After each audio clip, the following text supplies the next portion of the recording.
In the darkest corners of the galaxy, where even the bravest species fear to tread, there exists a legend. Not of gods or ancient evils, but of something far more terrifying, a species so unpredictable, so impossibly stubborn, that they turned the very concept of survival into an art form. They call themselves humans. What follows is not a tale of heroism. It's a warning. Because once you've seen what a human can do when pushed to their limits, you'll understand why the rest of the galaxy watches Earth from a safe distance. You'll understand why first contact protocols now include a mandatory psychological evaluation afterward. You'll understand why, despite their small stature and fragile biology, they become the most feared negotiators, the most unpredictable allies, and the absolute last species you want as an enemy. This is the account of Zethkri, a Vorthack trade negotiator who made the mistake of thinking humans were just another primitive species ripe for exploitation. By the time he realized his error, it was already too late. Some lessons are learned through wisdom. Others are carved into your soul with fire and fury. This is one of the latter.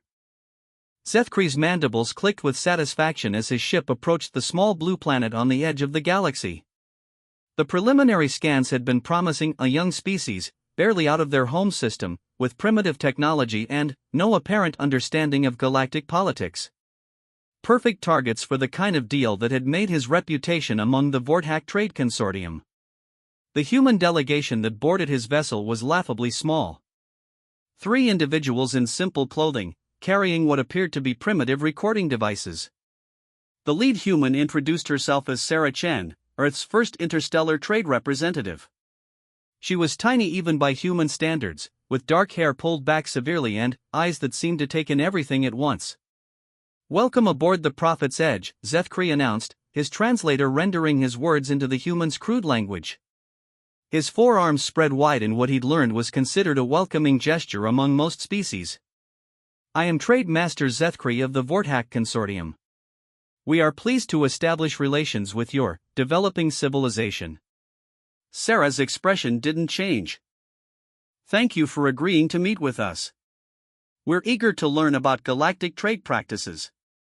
The Vorthack's compound eyes glittered with amusement. Eager to learn. How refreshingly honest. Most species tried to pretend they understood the complexities of interstellar commerce when they first encountered the consortium. These humans were at least admitting their ignorance. Of course, Zethkri clicked, gesturing toward the conference chamber with one of his secondary arms. Education is the foundation of all profitable relationships. Please, make yourselves comfortable. The meeting room was designed to intimidate.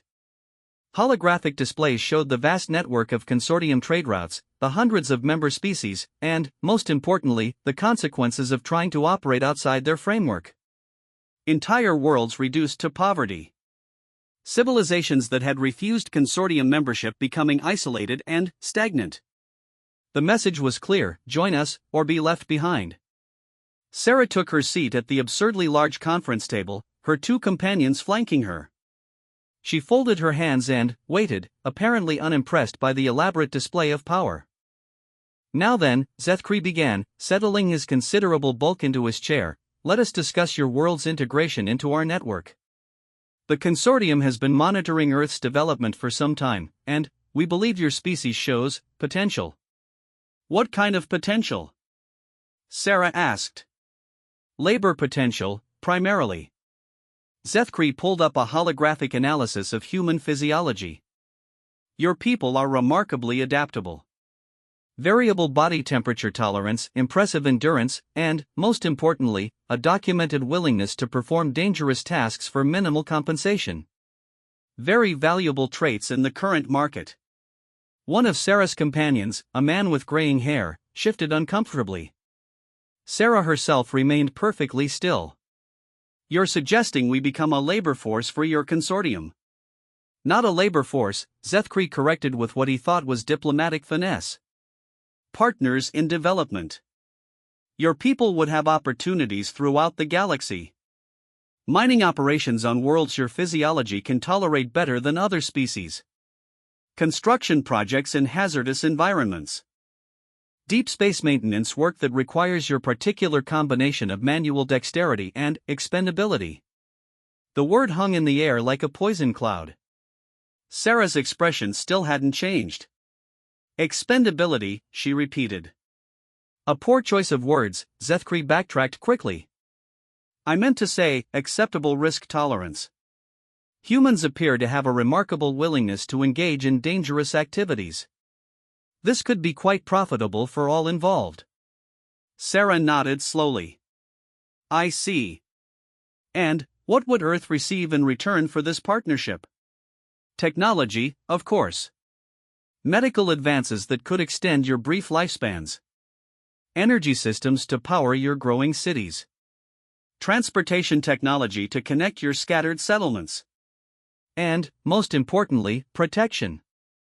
Protection from what? Zethkri's mandibles spread in what his species considered a smile. This was always his favorite part. The galaxy can be dangerous for unaffiliated worlds, Miss Chen. Pirates, hostile species, resource conflicts. The consortium maintains a substantial security force to protect our member worlds. Naturally, non-members must fend for themselves. That sounds almost like a threat. Merely a statement of fact. The universe is hostile to those without friends. Sarah was quiet for a long moment, apparently processing this information. When she spoke again, her voice was carefully neutral. This standard arrangement you're proposing, how has it worked out for other newly contacted species? Quite well, generally speaking. Zethkri activated another set of displays showing productive mining worlds, bustling construction sites, and happy alien workers. What he didn't show were the casualty reports, the shortened lifespans, or the way these species had been systematically stripped of their independence. The Thorvani have been particularly successful. Their natural resistance to radiation has made them invaluable for certain types of work. And they joined willingly? After some negotiation, yes. As did the Kepler colony humans, actually. Your species isn't entirely unknown to us. Sarah's composure cracked for just an instant. Kepler colony? A small group of your people who established a settlement in the Kepler system approximately 30 of your years ago. They proved quite cooperative once the realities of their situation became clear. The gray-haired man leaned forward. What happened to them? They're currently fulfilling important roles in consortium operations throughout the sector. Dangerous work, naturally, but they're well suited for it. Zethkri decided not to mention that the original population of 1,200 had been reduced to fewer than 200 through various industrial accidents and exposure incidents. Such details rarely helped close negotiations. Sarah exchanged glances with her companions. When she turned back to Zethkri, something had changed in her demeanor. The polite diplomatic facade was still there, but underneath it was something harder. Colder. I think we need to take some time to consider your offer, she said. Perhaps we could tour some of your facilities?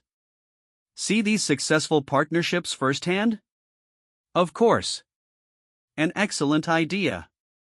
I can arrange for you to visit several of our most productive operations. The Thorvani mining complex on Zirion Prime is particularly impressive. Perfect. When could we arrange such a visit? Zethkri's mood soared. They were interested. The hard part was over. Immediately, if you wish. I have a fast courier ship that could have you there within 2 standard cycles. Actually, we'd prefer to use our own transportation. Would it be possible to get the coordinates and travel clearances? Certainly, certainly. Zethkri was practically purring with satisfaction. Another successful first contact. The commission alone would pay for a new pleasure yacht. I'll have my communications officer prepare everything you need. As the humans prepared to leave, Sarah turned back to him one final time. Just to clarify, this is the standard offer you make to all newly contacted species? With minor variations based on physiology and technological development, yes. It's a tried and tested approach. And species that decline your generous offer? Well, as I mentioned, the galaxy can be quite dangerous for unaffiliated worlds. Most come around eventually. Sarah nodded thoughtfully. Thank you for your time, Trademaster Zethkri. This has been very educational. After they left, Zethkri settled back in his chair with deep satisfaction. Another primitive species about to join the consortium's stable of worker populations. The humans seemed more intelligent than most. They'd asked good questions, but intelligence often made species more pliable once they understood their position in the galactic hierarchy. He was still congratulating himself 3 days later when the first reports began arriving. A consortium patrol ship had gone missing near the human home system. Then, another. By the end of the week, an entire task force had vanished without a trace. Zethkri told himself it was probably pirates. The area was poorly patrolled, after all, and there were always opportunistic raiders looking for easy targets. He'd dealt with such problems before. The communication that arrived 2 weeks later changed everything. It was from Sarah Chen, transmitted on all consortium frequencies. Her image appeared on screens throughout Vortex space, the same calm expression she'd worn during their meeting. Behind her stood what appeared to be the bridge of a warship, though unlike any design in consortium databases. Trademaster Zethkri, she began, her voice carrying clearly across the light years. Thank you for your educational presentation about galactic commerce. We found it quite informative, particularly your explanations about protection services and the fate of uncooperative species. Zethkri's mandibles clicked nervously. This wasn't how primitive species were supposed to behave. We took your advice and visited some of your facilities. The Thorvani mining operation was particularly enlightening. We had long conversations with the workers there about their contracts, working conditions, and life expectancy. Very educational. The image shifted to show the interior of what was clearly a rescue ship. Hundreds of alien beings were being attended to by human medical personnel. Many were clearly suffering from radiation poisoning, malnutrition, and industrial injuries. We also located the Kepler colony survivors. All 187 of them. They had fascinating stories to tell about consortium labor practices. Zethkri felt his confidence evaporating. Somehow, impossibly, these primitive humans had penetrated consortium space and extracted workers from a heavily defended facility. Now, about your generous offer of partnership, Sarah continued, her tone remaining professionally pleasant. Earth's response is as follows: no. The view switched to an exterior shot showing the human ship. It was sleek, clearly advanced, and absolutely massive. As Zethkri watched in growing horror, weapons ports opened along its hull. Hundreds of them. We've decided to decline your invitation to join the consortium's labor program. We have our own plans for Earth's place in galactic civilization. Plans that don't involve strip mining colonies or worker protection programs. Another ship appeared in the frame. Then, another. Within moments, Zethkri was looking at a fleet of human warships, their hulls bristling with weapons technology that shouldn't have existed. We're returning the workers we liberated to their homeworlds, along with full documentation of consortium labor practices. We expect they'll have interesting things to share with their governments. Zethkri's communications officer was frantically trying to trace the signal's origin, but it seemed to be coming from everywhere at once. Somehow the humans were broadcasting directly through the consortium's own communication network. As for the ships you sent to intimidate us, Sarah's image smiled for the first time, and it was not a reassuring expression. They're fine. Mostly.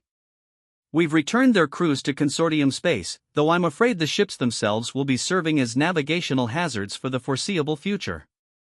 Consider it a practical demonstration of human engineering principles. The transmission showed brief footage of Vortex warships torn apart with surgical precision, their hulls open like flowers, their crews safely evacuated in escape pods. We look forward to future interactions with the consortium, Sarah concluded. On more equitable terms, of course. Earth is open to trade partnerships based on mutual respect and fair compensation. For those organizations that prefer the old methods of business. She shrugged, a gesture that somehow conveyed infinite threat potential. Well, we've been looking for opportunities to field test some of our newer defensive technologies. Thank you for providing such excellent motivation for their development. The transmission ended, leaving Zethkri staring at a blank screen. Around him, his bridge crew stood frozen in shock. In less than a month, everything they thought they knew about this primitive species had been proven catastrophically wrong. His communications officer finally found his voice. "Sir? Should we contact Consortium Command?" Zethkri's mandibles clicked weakly. "Yes. Tell them we have a problem. A big one." As emergency signals flooded the Consortium networks and panic spread through their command structure, one thought kept echoing in Zethkri's mind: they had asked to visit the facilities. They had specifically requested to see the Thorvani workers and learn about Consortium practices. This hadn't been a negotiation that went wrong. It had been reconnaissance. The humans had never intended to join the Consortium. They had been planning this response from the moment they walked onto his ship. Possibly from the moment they had detected his approach to their system. For the first time in his long career, Zethkri began to understand that he might have made a serious mistake. Not just a business miscalculation or diplomatic error, but the kind of fundamental misunderstanding that ended civilizations. And, somewhere in the depths of space, a fleet of human warships was already moving toward their next objective. The emergency session of the Consortium High Council convened within hours of Sarah Chen's transmission. Representatives from 12 major species gathered in the chamber aboard the massive station orbiting Vordhak Prime, their various forms of agitation and concern filling the air with clicking, chittering, and harmonious drones of anxiety. Zethkri stood at the center of the chamber, still reeling from the magnitude of his miscalculation. Around him, beings that commanded fleets and controlled entire sectors of the galaxy struggled to process what they'd witnessed. "Explain to me," rumbled Gordhak Prime Vexhai, his massive crystalline form pulsing with angry red light, "how a species that only achieved faster than light travel 23 cycles ago managed to infiltrate our most secure facilities." "I don't know," Zethkri admitted, his translator struggling with the shame in his voice. "Their initial scans showed primitive technology. Chemical rockets, basic nuclear power, simple electromagnetic communications. Nothing in our intelligence suggested they possessed advanced military capabilities.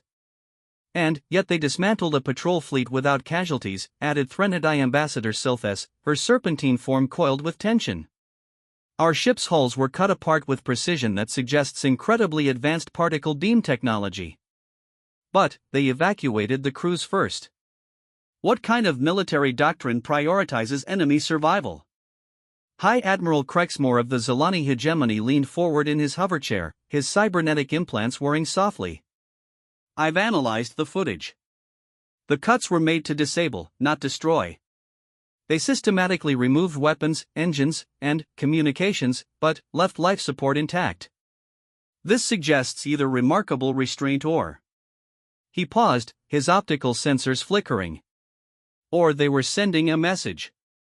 "What kind of message?" demanded Consortium Chancellor Vorthek, the elderly Vorthak's multiple arms gesturing impatiently.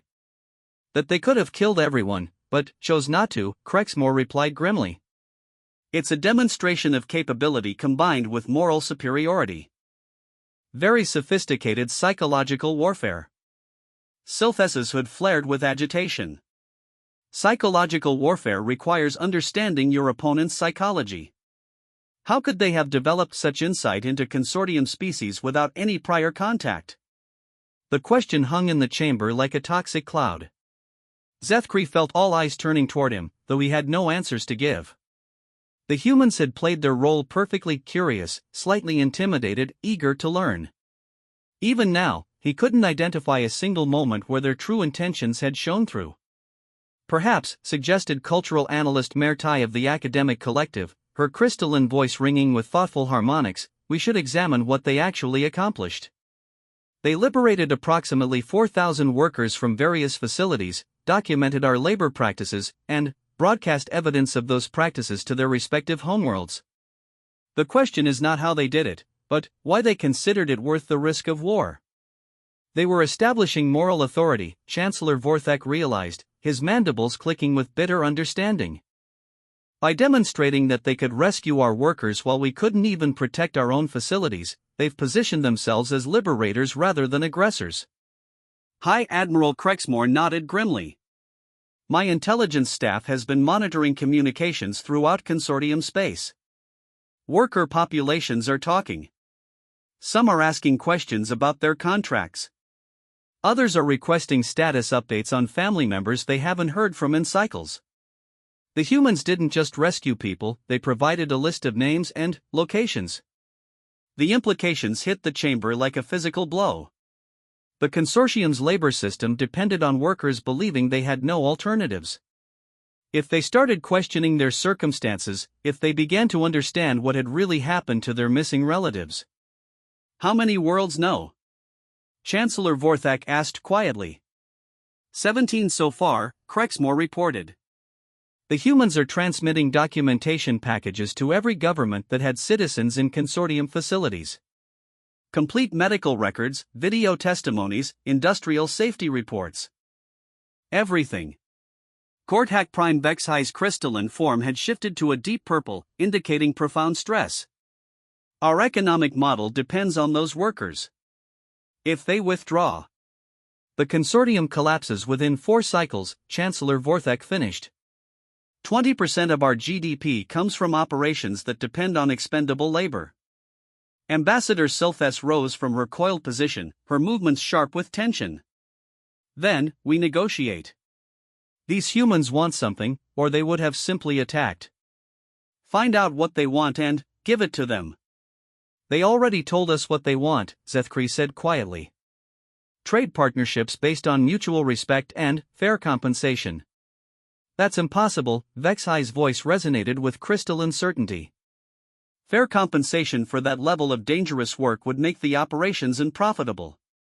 We'd have to completely restructure our economic model.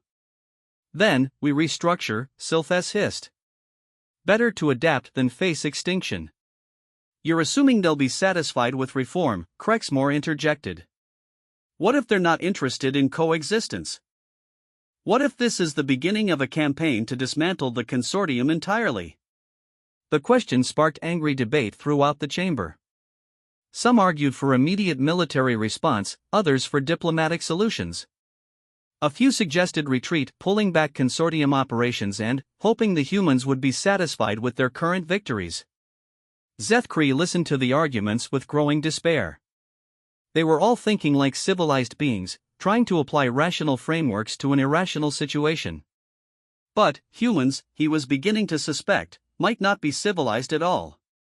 The debate was interrupted by an urgent communication from the chamber's security chief. Honored representatives were receiving a direct transmission. The humans are requesting permission to dock. Silence fell like a curtain. Chancellor Vorthak's mandibles clicked with incredulous disbelief. They want to what? A small human vessel has approached the station. They're requesting permission to send a diplomatic party aboard. The transmission is from Sarah Chen. How did they get past our security perimeter? Admiral Crexmore demanded. They didn't evade it, sir. They asked for permission to enter and were granted standard diplomatic clearance. Our sensors show a single small craft with minimal armament. Vexhi pulsed with confused patterns of light. Who authorized diplomatic clearance? The station's automated systems, sir. The humans transmitted proper diplomatic credentials and requested a meeting. The protocols classified them as a legitimate government and approved the visit. The chamber erupted in noise as representatives tried to process this information. The humans had approached the heart of consortium power as if they had every right to be there. No stealth, no deception, just proper paperwork filed through official channels. It's another message, Mertai observed, her crystalline voice cutting through the chaos. They're demonstrating that they understand our systems well enough to navigate them legitimately. They're not raiders or pirates, they're a functioning government with proper diplomatic protocols. Chancellor Vorthak raised a primary arm for silence. Bring them in. But, full security protocols. If this goes wrong, I want them contained. 20 minutes later, Sarah Chen walked into the Consortium High Council chamber with the same calm confidence she'd shown aboard Zethkri's ship. She was accompanied by 2 humans in military uniforms, their presence somehow more intimidating than any armed guard. Honored representatives, Sarah began, her voice carrying clearly through the translation systems. Thank you for agreeing to meet with us. I know this isn't how these situations usually develop. No, Chancellor Vorthak agreed carefully, it isn't. Typically, species that attack consortium facilities find themselves facing significant military consequences. Sarah's expression didn't change. We didn't attack your facilities. We liberated people who were being held against their will and provided medical assistance to those suffering from preventable injuries. If you'd like to characterize humanitarian rescue operations as attacks, that's your choice. You destroyed military vessels, Admiral Crexmore accused. We disabled military vessels that were preparing to attack civilian rescue ships, Sarah corrected. No one was killed. No one was even seriously injured. We could have taken a much more aggressive approach. The threat was delivered so casually that it took several seconds to register. Ambassador Sylthes coiled tighter, her hood beginning to flare. You're threatening the consortium? I'm stating facts. Earth has the capability to end this organization permanently. We've chosen not to exercise that capability because we believe in the possibility of reform. But that choice is conditional on your willingness to engage in good faith negotiations. Gorthak Prime Vexhai pulsed with angry red light. You cannot simply demand the restructuring of our entire civilization. We're not demanding anything, Sarah replied calmly. We're offering alternatives. The current system is unsustainable not just morally, but economically. Forced labor is inefficient. Workers who choose their positions receive fair compensation, and work in safe conditions are more productive than those who work under threat.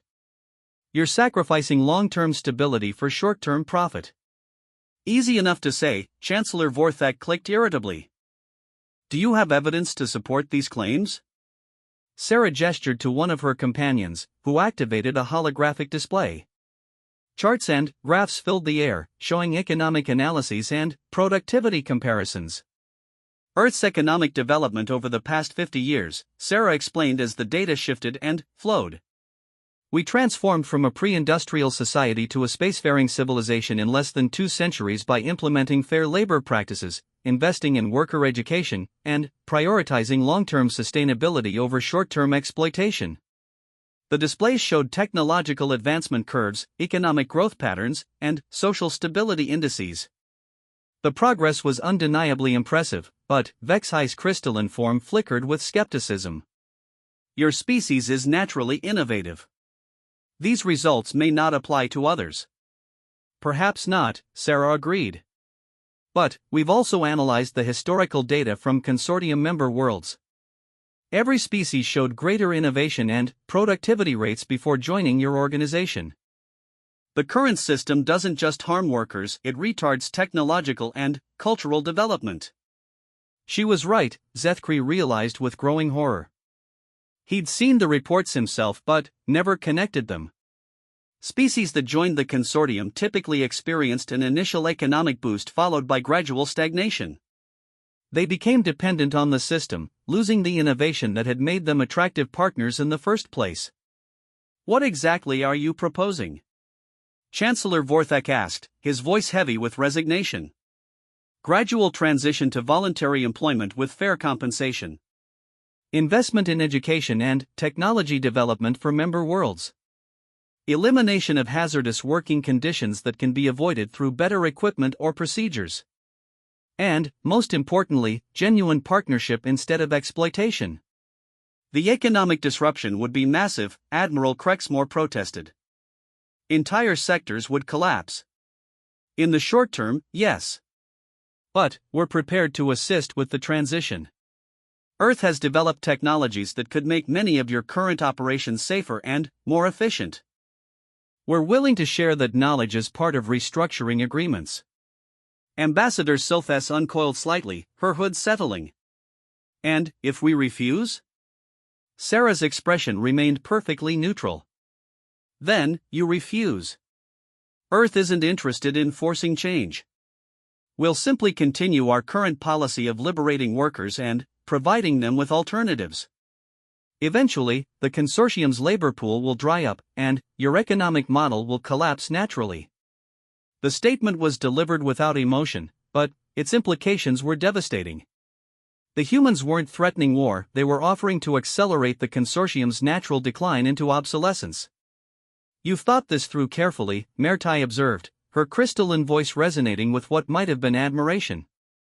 "We've had time to plan," Sarah acknowledged. "Humans are naturally suspicious of exploitative labor practices. We've seen what they do to civilizations in the long run. They always collapse eventually." "How long have you been watching us?" Zethkri asked, though he dreaded the answer. "Since our first detection of extraterrestrial signals, approximately 120 years ago. We've been monitoring galactic communications and developing countermeasures ever since." The chamber fell silent as the full scope of human deception became clear.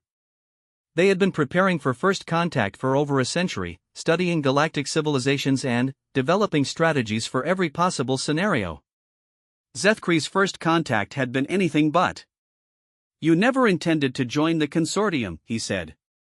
"No," Sarah confirmed. "But we needed to understand your methods and capabilities before taking action. Your approach to our planet provided the perfect opportunity for reconnaissance." Chancellor Vorthak's mandibles clicked wearily. "What happens now?" "Now we negotiate," Sarah said simply.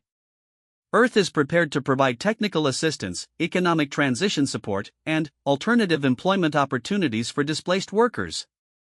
In exchange, the consortium reforms its labor practices and commits to ethical partnership agreements with member worlds." "And if some consortium members refuse to participate in this reform?" "Then, they'll find themselves increasingly isolated as other members choose more sustainable alternatives. Change is coming whether you embrace it or not. The only question is whether you'll help shape it or be shaped by it." As Sarah spoke, Zethkri found himself thinking about the expression he'd seen in her eyes during their first meeting. He'd mistaken it for curiosity, but now he recognized it for what it had really been: pity. She had been looking at him the way someone might look at a creature caught in a trap of its own making. The humans hadn't come to the galaxy as conquerors or supplicants. They had come as teachers, offering lessons that no one wanted to learn. And if those lessons were refused, they were perfectly prepared to let the consortium destroy itself through its own unsustainable practices. It was, Zethkri realized, the most terrifying form of warfare imaginable. The humans were killing them with kindness, offering alternatives that made their current way of life obsolete. They weren't destroying the consortium, they were simply making it irrelevant. And the most frightening part was that they were probably right. The current system was unsustainable. It had always been unsustainable. The humans had just been the first species to both recognize that fact and do something about it. As the council began to debate the specific terms of Sarah's proposals, Zethkri found himself wondering what other surprises humanity might have in store for the galaxy. If this was how they handled their first major diplomatic crisis, what would they do when they encountered a truly hostile species? He had a feeling the galaxy was about to find out. 3 months after the emergency session, the consortium found itself divided. Half of the member worlds had agreed to participate in Earth's transition program, drawn by promises of technological advancement and sustainable economic growth. The other half, led by the militant Kresh Empire and the traditionalist Vorthak factions, viewed the humans as an existential threat to galactic order. Admiral Krexmore stood on the bridge of the dreadnought Eternal Dominance, watching his strike force assemble in the darkness between stars. 50 ships of various configurations, representing the combined military might of the consortium's hardline faction. It was, by any objective measure, enough firepower to sterilize a dozen worlds. The target was a human aid station in the Kepler system, where Earth was coordinating refugee resettlement and medical treatment for liberated workers. Intelligence reports suggested it was lightly defended, a few escort vessels and some converted civilian craft. A perfect opportunity to demonstrate that humanity's technological advantages had limits. "Fleet reports ready, Admiral," announced his communications officer, a young Vorthak eager to prove himself in battle. "Open a channel to all ships," Krexmore ordered. His cybernetic implants flickered as they interfaced with the fleet's command network. Today we remind the galaxy that the consortium is not some primitive organization to be lectured by upstart species. The humans have overplayed their hand, and we will teach them the price of arrogance. Acknowledgements flooded back from 50 captains, their various species united in their determination to preserve the old order. Whatever advantages the humans might possess, they couldn't face this level of concentrated firepower. The fleet dropped out of hyperspace at the edge of the Kepler system, weapons already powering up for immediate engagement. Crexmore expected to find the human station caught off guard, its minimal defenses overwhelmed before they could react. Instead, he found something that made his optical sensors recalibrate several times to confirm what they were detecting. The human aid station was exactly where intelligence had predicted. But it wasn't alone. Surrounding the civilian facility in a perfect defensive sphere were hundreds of ships. Not human vessels, but consortium craft, freighters, passenger liners, and industrial ships that had apparently abandoned their assigned routes to gather here. Crexmore's tactical systems identified vessels from 16 different member species, including several from his own Zalani hegemony. "What are they doing here?" demanded Captain Vexthal of the Vortak cruiser Prophet's Vengeance. Before Crexmore could respond, communication channels erupted with incoming transmissions. Not from the human station, but from the consortium ships themselves. "Admiral Crexmore, this is Captain Threndai of the freighter Endless Journey. I am broadcasting on behalf of the Independent Captains Coalition. Your presence in this system is not welcome." More voices joined the protest. Cargo haulers who had been ferrying supplies to human aid stations. Passenger ships carrying workers who had chosen relocation over returning to consortium facilities. Industrial vessels whose crews had seen the working conditions Earth was offering and decided to defect entirely.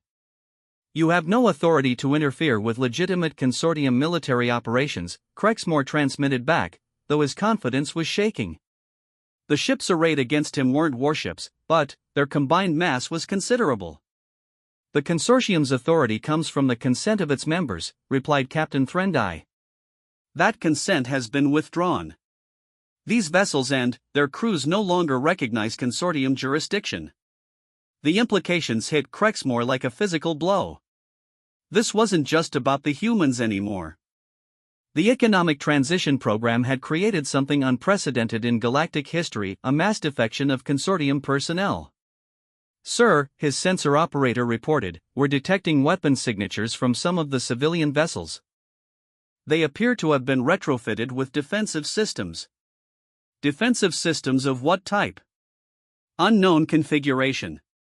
The energy signatures don't match any database entries." Crexmore's tactical display updated as more information became available. The civilian ships had indeed been armed, but with technology that his computers couldn't classify. Worse, they were positioned with military precision despite being operated by merchant crews with no formal combat training. A new voice joined the communication chaos, speaking with a familiar accent that made Crexmore's implants flicker with recognition. "Admiral Crexmore, this is Sarah Chen aboard the ECS New Horizons. I was hoping we could avoid this kind of escalation." "Where are you?" Crexmore demanded, his sensors sweeping the area for the human ship. "Approximately 200 kilometers above your current position. We've been monitoring your fleet's approach for the past 6 hours." Crexmore's head snapped up toward his overhead displays, but his sensors showed empty space. Either the humans had achieved perfect stealth technology or they were lying about their location. "You're bluffing. Our sensors would detect any ship within 1,000 kilometers. Are you certain about that?" Sarah's voice carried a note of what might have been amusement. "Your sensor technology is quite impressive by galactic standards. Unfortunately, it's designed to detect engines and weapons systems that we don't use." "All ships, full spectrum scan," Crexmore ordered. "Maximum resolution, all frequencies." The fleet's combined sensor array was the most sophisticated detection system in known space, capable of identifying a single ship from halfway across a solar system. It swept the area around Crexmore's position with meticulous precision and found absolutely nothing. "I don't understand how you're doing this," Crexmore admitted. It's not stealth technology, Sarah explained patiently. Our ships simply don't generate the heat signatures, electromagnetic emissions, or gravitational distortions that your sensors are calibrated to detect. Different approach to engineering. Impossible. All ships generate heat from their engines. Who said anything about engines? Before Crexmore could process that statement, his tactical officer called out urgently. Sir, massive gravity fluctuation detected throughout the system. Something is manipulating local spacetime. The stars outside the viewports began to shift. Not violently, but with slow, inexorable precision that defied every law of physics Crexmore understood. Space itself seemed to be folding, bringing distant objects closer while pushing others farther away. What are you doing? He demanded. Preventing this situation from escalating into violence, Sarah replied calmly. Your ships are currently suspended in a localized spacetime distortion. You can't fire weapons, launch fighters, or retreat to hyperspace. But you're perfectly safe as long as you don't do anything aggressive. Captain Vexthal's voice crackled with panic over the fleet channels. Admiral, our weapons systems are non-responsive. The targeting computers can't lock onto anything. Similar reports flooded in from across the strike force. 50 of the most advanced warships in the galaxy had been rendered helpless without a shot being fired. Worse, they couldn't even understand how it had been accomplished. This is an act of war, Crexmore protested. No, Admiral. This is a demonstration. Your fleet came here to attack a civilian aid station. We've prevented that attack without harming a single member of your crews. If this were an act of war, we would have simply destroyed your ships. You're holding us prisoner. We're giving you time to reconsider your approach. The civilians you came here to attack are refugees who chose relocation over exploitation. The consortium vessels protecting them are operated by crews who made the same choice. You're not defending legitimate interests, you're trying to prevent people from leaving an abusive situation. The communication channel fell silent as Crexmore struggled to process what was happening. His entire understanding of warfare, technology, and galactic politics was crumbling around him. The humans had somehow achieved spacetime manipulation on a scale that should have required massive installations and enormous energy expenditure. Yet they were wielding it casually, as if such technology was commonplace. How long have your people possessed this level of technology? He asked. Define this level, Sarah replied. We've been experimenting with localized gravity manipulation for about 30 years. Large-scale spacetime engineering for maybe 15. The applications you're experiencing now came online about 5 years ago. That's impossible. Our scientists estimate that gravity manipulation technology would require at least 500 years of advanced development. Your scientists are thinking linearly. Human development tends to be more exponential. We have a tendency to solve multiple problems simultaneously and, then, combine the solutions in unexpected ways.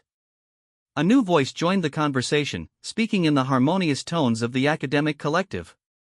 Admiral Crexmore, this is Research Director Mertai aboard the science vessel Infinite Curiosity.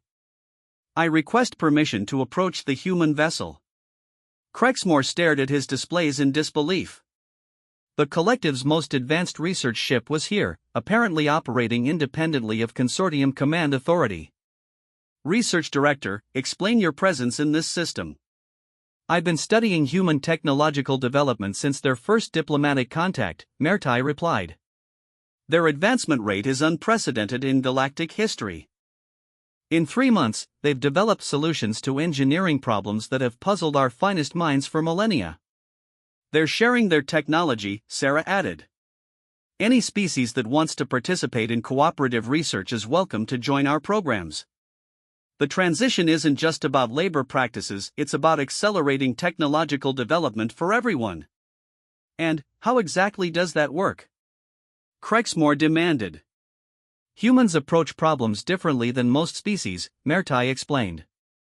They don't accept that limitations are permanent. When they encounter something that seems impossible, they assume they simply haven't found the right solution yet.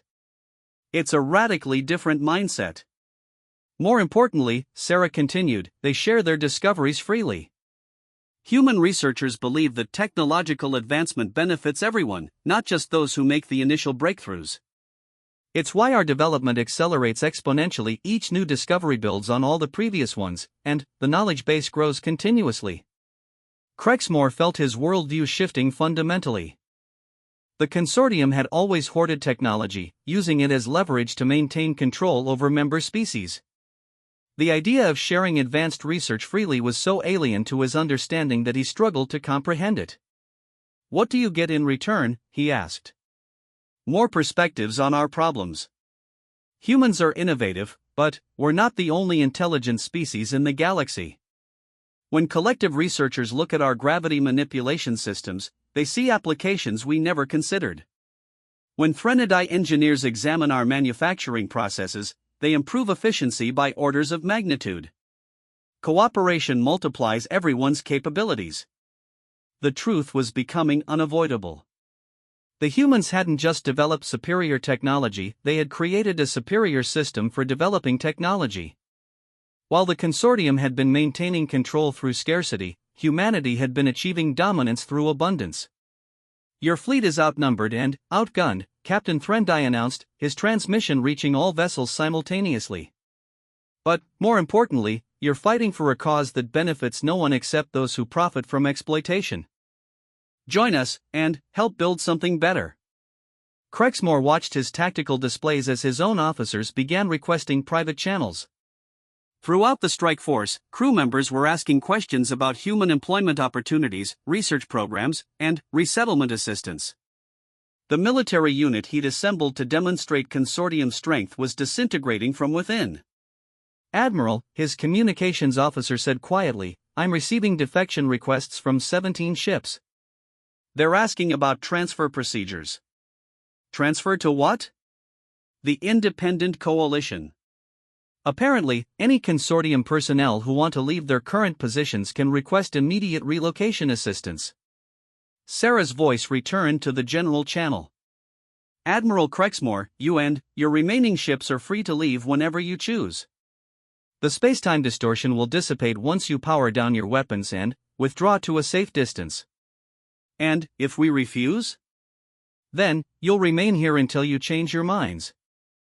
We're not interested in forcing anyone to make decisions, but we won't allow you to attack civilians either. Crexmore looked around his bridge at officers who were quietly discussing their options. The young communications officer who had been eager for battle was now asking about human university programs. His weapons officer was inquiring about research opportunities in defensive technology. The strike force he'd assembled to destroy human influence was instead becoming its most effective recruitment tool. What happens to the consortium? Crexmore asked, though he suspected he already knew the answer. It evolves or it dies, Sarah replied simply. Change is inevitable, Admiral. The only question is whether you'll be part of the solution or part of the problem. As Crexmore watched his fleet dissolve around him, he began to understand the true scope of humanity's strategy. They weren't conquering the galaxy, they were converting it. Not through force or threats, but by demonstrating that their way of doing things was simply better. It was the most insidious form of warfare he could imagine, and it was absolutely unstoppable. Because once people saw the alternatives humans offered, very few chose to remain in the old system. The revolution wasn't being imposed from outside. It was spreading from within, carried by the very people the consortium claimed to represent.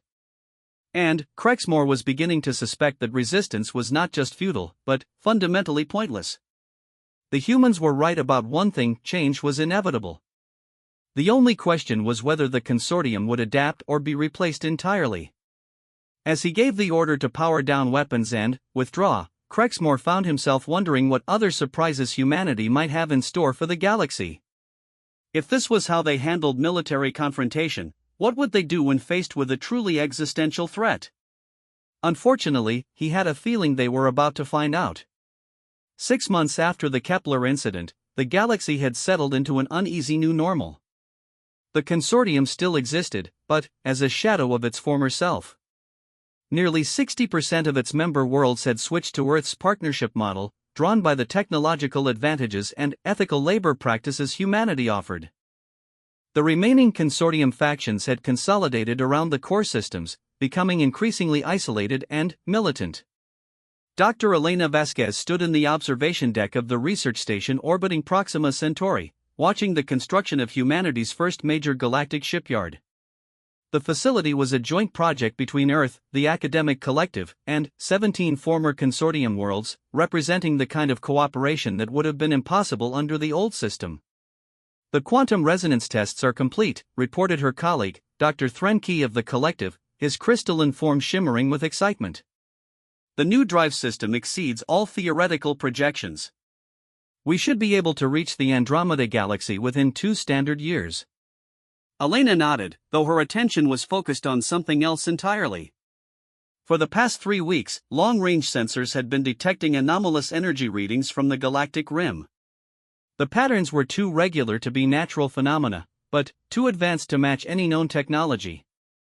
Dr. Vasquez, came a voice from the communication system, priority transmission from Earth Command. Classification level maximum. Elena exchanged glances with Dr. Threnke. Maximum classification meant only one thing: first contact with a genuinely unknown species. They made their way to the secure communications chamber, where Admiral Sarah Chen's image was already waiting for them. Elena, we have a situation. Long-range scouts have confirmed what our sensors detected. There's a massive fleet approaching from outside the galaxy. Energy signatures unlike anything in our databases. How massive? Elena asked, though she dreaded the answer. Initial estimates suggest over 10,000 ships. Some of them are larger than anything we've ever built.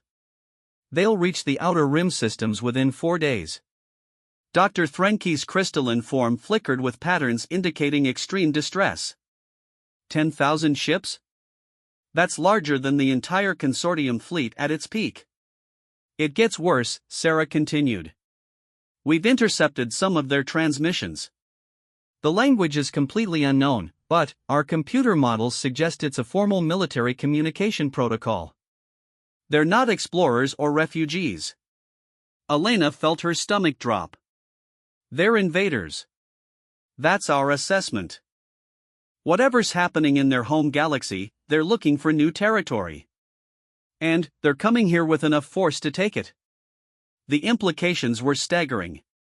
Just as the galaxy had begun to unite under humanity's leadership, they faced an external threat that could destroy everything they'd built. Worse, the divided state of galactic civilization meant they couldn't possibly mount an effective defense.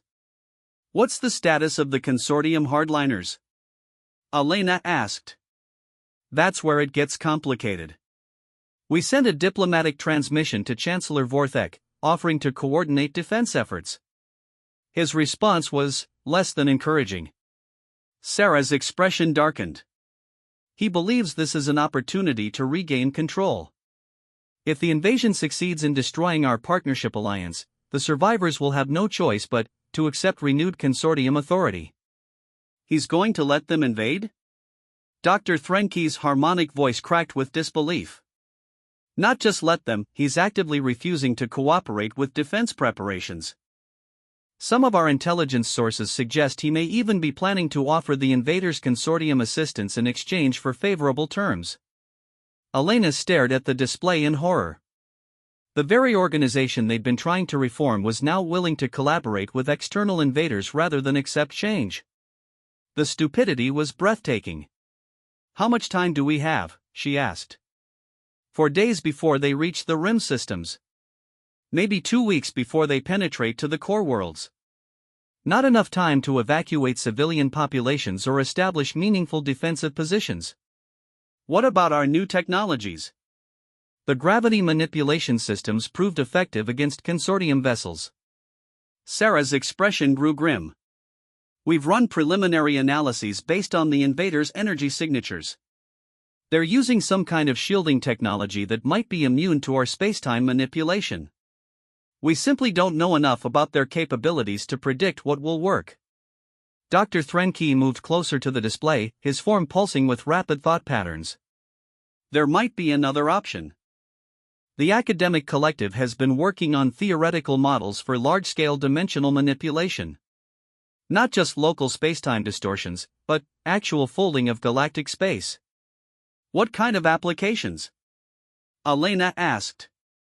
Imagine being able to fold space so that the entire galaxy becomes inaccessible from outside. A dimensional barrier that would make interstellar invasion impossible. Sarah leaned forward with interest. How large scale are we talking?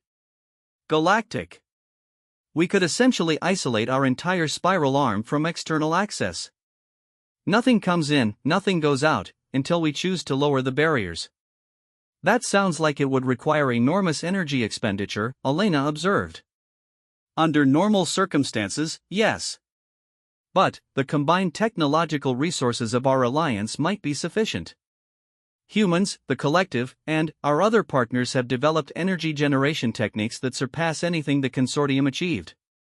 Sarah was quiet for a moment, clearly running calculations in her head.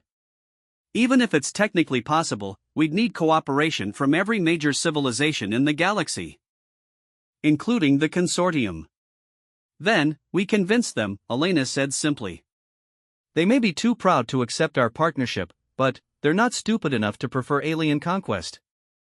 Are you certain about that? Sarah asked. Chancellor Vorthak has made it clear that he'd rather see the galaxy burn than accept human leadership. Dr. Threnke's form brightened with an idea. Perhaps we approach this differently. Instead of asking the consortium to cooperate with human leadership, we present it as a purely defensive measure. A temporary alliance to preserve galactic independence. And, afterward? Afterward, we let them make their own choices. If they want to maintain their old systems in isolation, that's their decision. But, at least the galaxy survives. Sarah nodded slowly. It could work. But, we'll need to move fast. 4 days isn't much time to coordinate a galactic defense network. Elena was already moving toward the communications array. Dr. Threnke, I need you to contact the collective leadership. Get me everything they have on dimensional manipulation theory. Sarah, can you reach out to our alliance partners? We'll need their best scientists and engineers working on this around the clock. What about the consortium? Sarah asked. Elena paused at the communication console. Leave them to me. I have an idea. 3 hours later, Elena stood in the same conference chamber where Zethkri had first attempted to negotiate with humanity. The Consortium High Council had agreed to an emergency meeting, but their expressions ranged from suspicious to openly hostile. Dr. Vasquez, Chancellor Vorthak acknowledged coldly. Your message mentioned an external threat to galactic security. We trust you have evidence to support such dramatic claims.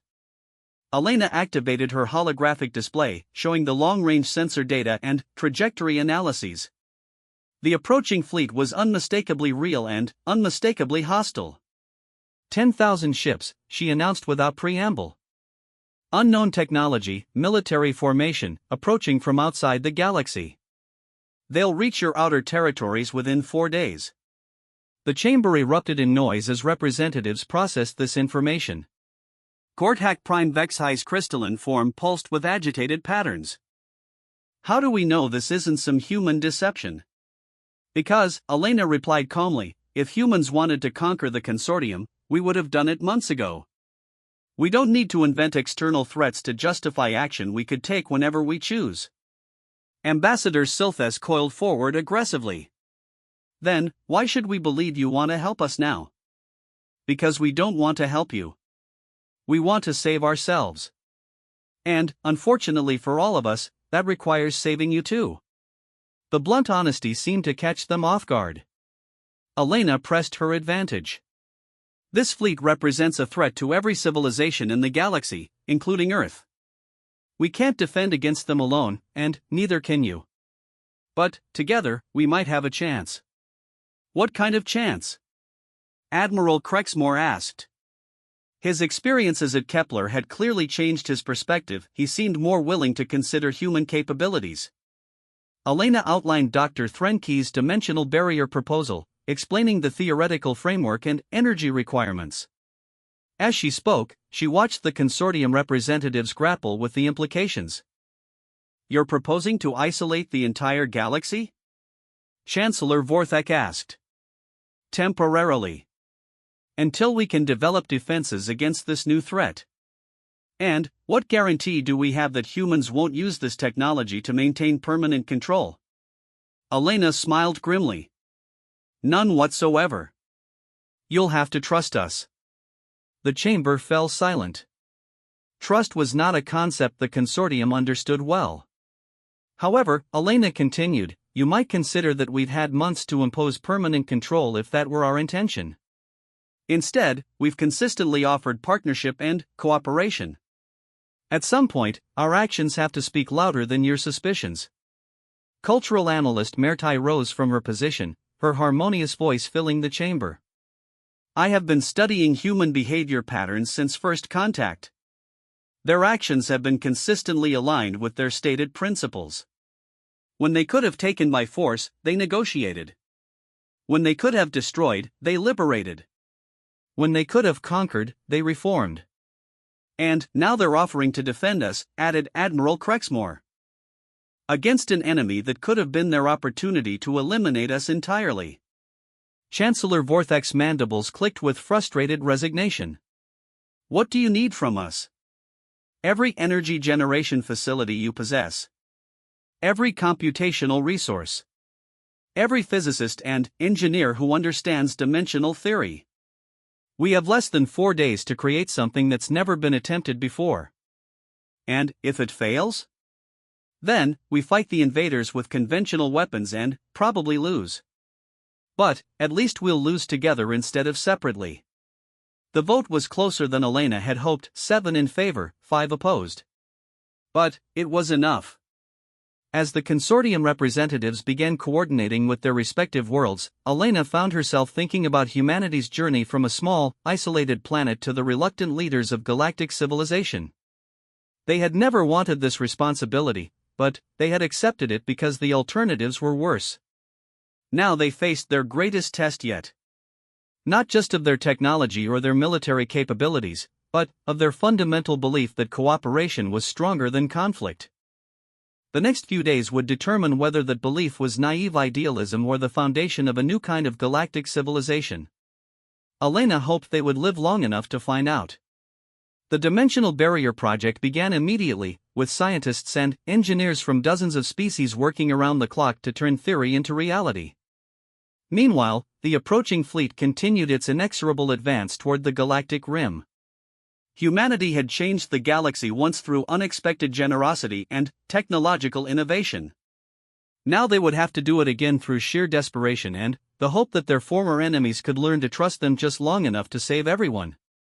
It was, Elena realized, exactly the kind of impossible challenge that humans specialized in. The only question was whether the rest of the galaxy was ready to be saved. The dimensional barrier activated with a pulse of energy that rippled through spacetime itself, carrying with it the combined hopes and fears of an entire galaxy. Dr. Elena Vasquez watched the readings from the Central Coordination Station, hardly daring to breathe as the massive network of generators across hundreds of worlds synchronized their output. Barrier integrity holding at 97%, reported Dr. Threnke, his crystalline form blazing with exhausted satisfaction. The dimensional fold is stable. No external access detected. Around the galaxy, celebration erupted on countless worlds as the news spread. They had done the impossible, united former enemies, combined incompatible technologies, and created a defense that turned their entire spiral arm into an impregnable fortress. But Elena felt no triumph. Through the observation windows, she could see the stars themselves had changed. The familiar constellations were gone, replaced by the strange geometries of folded space. They were safe, but they were also completely alone. External communication attempting to breach the barrier, announced the monitoring station. The transmission was fragmentary, distorted by the dimensional distortion, but recognizable as the same military protocol they detected from the approaching fleet. "Can you clean up the signal?" Elena asked.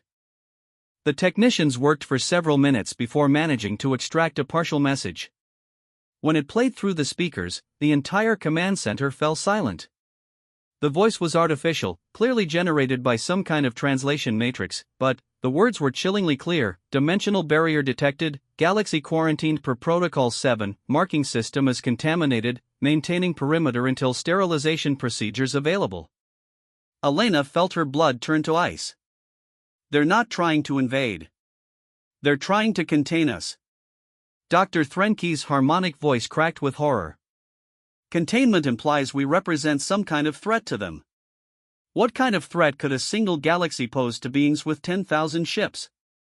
Admiral Sarah Chen materialized as a hologram, her image transmitted from Earth Command. The answer came from an unexpected source. Chancellor Vorthak's voice carried across the communication channels from Consortium Space, heavy with bitter understanding. They've dealt with humans before. The statement hung in the air like a death sentence. Elena felt the pieces clicking together in her mind: the advanced technology, the military precision, the immediate recognition of dimensional manipulation capabilities. Not humans specifically, Vorthak continued. But species like humans. Species that spread too fast, adapt too quickly, disrupt stable galactic orders. We thought humanity was unique, but, apparently, they're a recognized phenomenon. Sarah's image flickered with tension. Are you saying we're some kind of plague species? From their perspective? Probably. Think about what humans have accomplished in less than a year of galactic contact. You've dismantled a political system that lasted for millennia, revolutionized technological development, and created new forms of interspecies cooperation. To a conservative galactic civilization, that kind of change would be terrifying. Elena stared at the distorted stars, beginning to understand the true scope of their situation. They're not invaders. They're galactic immune system. And we're the infection they're trying to eliminate. The barrier won't hold forever, Dr. Threnke observed. Our energy requirements are enormous. We can maintain it for perhaps 50 standard years before the generators begin to fail. 50 years, Sarah repeated. Long enough for one generation to live their entire lives in isolation. But, eventually, we'll have to face whatever's waiting outside. Elena felt the weight of responsibility settling on her shoulders. Humanity had sought to reform the galaxy and, instead, had condemned it to quarantine. The very traits that made them successful, innovation, adaptability, cooperation, had marked them as threats to galactic stability. There might be another option, she said quietly. Every eye in the command center turned toward her. Elena took a deep breath, knowing that what she was about to suggest would change everything once again. We used the 50 years to prove them wrong. What do you mean? Sarah asked. They see us as disruptive because we change things too quickly. But, what if we could demonstrate that our kind of change is beneficial? What if we could show that a human-influenced galaxy is stronger, more prosperous, more stable than what they're trying to preserve? Dr. Threnke's form pulsed with intrigued patterns. You're suggesting we turn the quarantine into a laboratory. Exactly. We have 50 years to create something unprecedented, a truly cooperative galactic civilization. No exploitation, no forced labor, no military conquest. Just species working together to solve problems and explore possibilities. Chancellor Vorthak's voice carried skeptical undertones. And, you believe these external forces will be impressed by our social experiments? They'll be impressed by results. In 50 years, with our combined technologies and cooperative frameworks, we could achieve things that no single species ever imagined. Scientific breakthroughs, technological marvels, maybe even solutions to problems that have plagued galactic civilization for eons. Sarah's image brightened with understanding. You want to make ourselves indispensable. Better than that. I want to make ourselves irresistible. When those barriers come down, I want whatever's outside to look at our galaxy and think, how did they do that, instead of how do we destroy them? The idea sparked immediate debate throughout the command center and across the galaxy. Some argued it was impossible to change fundamental perceptions in such a short time. Others worried that accelerated development would only confirm their enemies' fears about human disruptiveness. But, gradually, a consensus emerged. They had no choice but to try. The next 50 years became the most remarkable period in galactic history. With the threat of external invasion removed, species that had spent millennia in conflict found themselves free to explore cooperation. The consortium's rigid hierarchies dissolved into flexible partnership networks. Trade became genuinely equitable. Technological development accelerated beyond anyone's wildest projections. Humanity's role evolved as well. No longer the revolutionary outsiders, they became facilitators and advisors, helping other species adapt their unique perspectives to collaborative frameworks. The academic collective's research capabilities expanded exponentially when combined with human innovation techniques. The Vorthack discovered that fair labor practices actually increased productivity. Even the militant Kresh Empire found constructive outlets for their warrior culture in exploration and frontier development. By the 20th year, they had eliminated poverty on every inhabited world. By the 30th, they had solved the energy crisis that had limited galactic development for millennia. By the 40th, they were building megastructures that dwarfed anything in recorded history. Elena, now elderly but still leading the Dimensional Barrier Project, watched the construction of the galaxy's first Dyson sphere from her retirement home on New Geneva. The massive structure surrounded a carefully selected star, harvesting its entire energy output to power research into technologies that would have seemed like magic just decades earlier. Approaching visitors detected, announced her personal assistant AI. Elena smiled, recognizing the energy signature of Dr. Threnke's transport. The collective researcher had aged remarkably well, his crystalline form now shot through with new patterns that indicated deep wisdom and satisfaction. They had worked together for 50 years, turning an emergency defensive measure into the foundation of galactic transformation. The barrier generators are showing fatigue, he reported without preamble. It was the conversation they had been dreading for years. How long? Elena asked. 6 months, perhaps less. The dimensional fold is becoming unstable. Soon, we'll have no choice but to lower the barriers. Elena nodded, having expected this news for some time. Are we ready? As ready as we can be. The galaxy we've built is unlike anything in recorded history.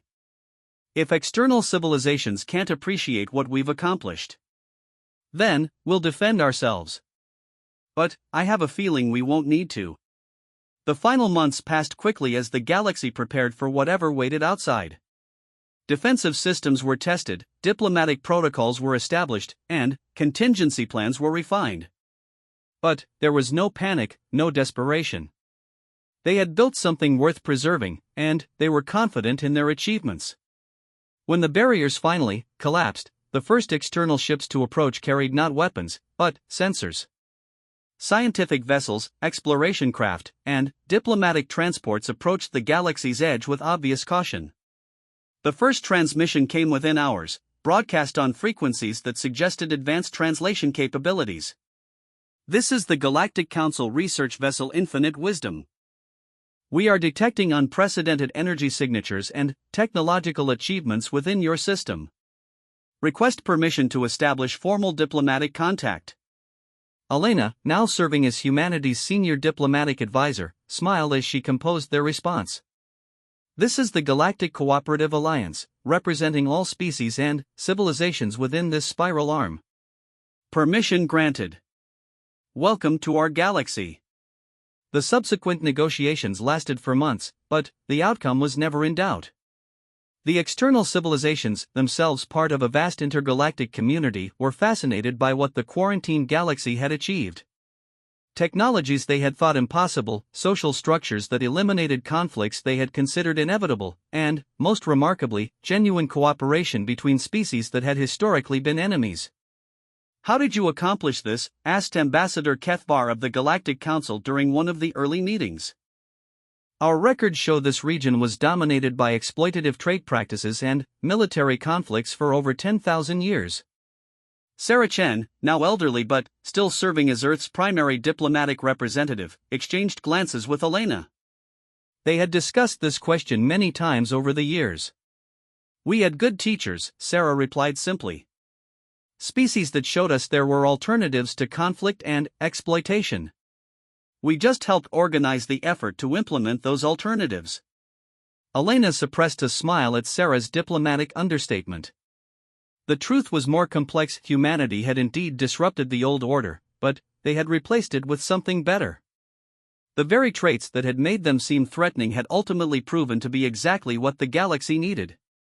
The Galactic Council ultimately voted to admit the entire Spiral Arm as a single cooperative entity, the first time such recognition had ever been granted. Trade agreements, technology exchanges, and cultural programs followed. But, perhaps the most significant development came 5 years later, when the Council formally requested that human advisors be assigned to help mediate conflicts in other regions of the universe. The species that had once been quarantined as a dangerous infection was now being invited to spread their influence across the cosmos. Zethkri, ancient now but still serving as a cultural liaison, approached Elena during one of the celebration ceremonies. His mandibles clicked with what she had learned to recognize as amusement. "I have been thinking about our first meeting," he said. "I was so confident that humans would accept our standard partnership offer. So certain that you were just another primitive species." "We were," Elena replied. "In many ways, we still are. We just refused to accept that primitiveness was permanent." "And that," Zethkri observed, "may be the most terrifying thing about your species. You never accept that anything is impossible." Elena looked around the ceremony, watching representatives from hundreds of species celebrating the achievements of their cooperative alliance. Former enemies working together, sharing knowledge freely, building a future that none of them could have imagined alone. "Maybe that's not such a bad thing to be known for," she said. As the celebration continued around them, Elena reflected on the journey that had brought them here. Humanity had sought to avoid galactic politics and, instead, had found themselves reshaping galactic civilization. They had tried to reform one exploitative organization and ended up transforming an entire region of space. The most remarkable part was that they were just getting started. The universe was vast, filled with conflicts and challenges that could benefit from the human approach to problem solving. And, for the first time in galactic history, there was an organization capable of spreading cooperation instead of conquest. It was, Elena thought, exactly the kind of impossible challenge that humans specialized in. And they had the rest of eternity to figure out where it would lead them.